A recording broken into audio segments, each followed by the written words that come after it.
Hello, and welcome to Living the Maker Vida.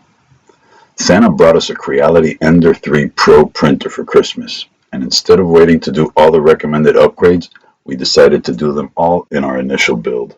Follow along as we share our voyage into 3D printing and making.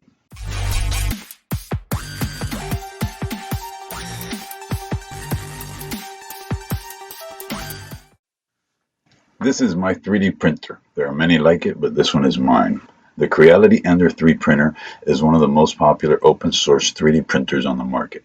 Saying that doesn't mean it doesn't have some shortfalls, but there are many aftermarket parts available for the Ender 3 Pro that address these issues. We decided to install them all from the get-go.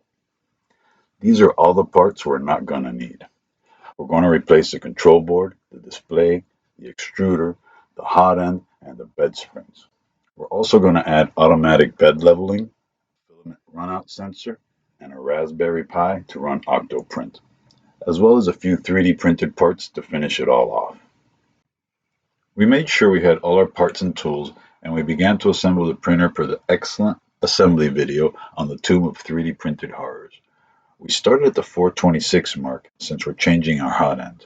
While we have the printer upside down, we added some 4mm nuts to the bed screws to help tighten up the bed, as well as upgrade it to the yellow springs.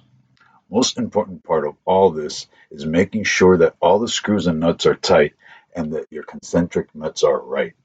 Also, if you plan to run some kind of camera, give that some thought now because some cameras mount to the bed and it's easier to put one in now rather than later.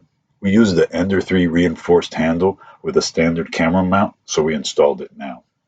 Before we flip the printer back over, it's also a good time to swap out the control board. The original board was taken out and replaced by a Big Tree Tech SKR Mini E3 version 2.0 control board. Wire everything back up like it was, and add your wire for the BL Touch and the ribbon cable for the TFT. We decided to go with the Z probe instead of the Z stop switch, so we won't need that anymore, and we can plug our BL Touch black and white wires where that was. We'll also plug in our runout sensor to P0 while we're here. We printed the Ender 3 Pro LCD Pi 4 TFT 3.5 E3 case for our TFT screen that also enables you to mount the Raspberry Pi 4 inside the same case.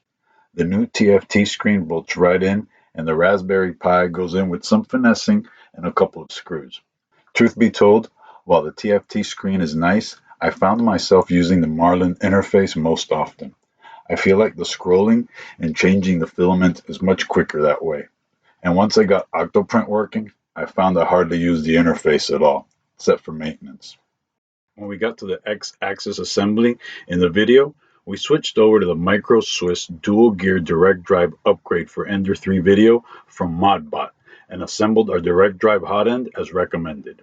We also replaced the stock fan cage with the Satsana Ender 3 Remix for Micro Swiss direct drive plus BL Touch fan shroud and mounted both the BL Touch and the Big Tree Tech Smart Filament Runout Sensor mounting bracket for Micro Swiss direct drive kit at this time. We then returned to the video to continue to assemble the X-axis and wire everything up for the test run. We did an auto home and an auto bed level and went to town with our benching. Although everything turned out great and all the upgrades seemed to have taken, we shortly ran into some problems. Stay tuned to see how we resolved some of these issues. If you enjoyed the video, please like and subscribe to see more Living the Maker Vida. See you soon. Want to see more YouTube videos? Just press on me.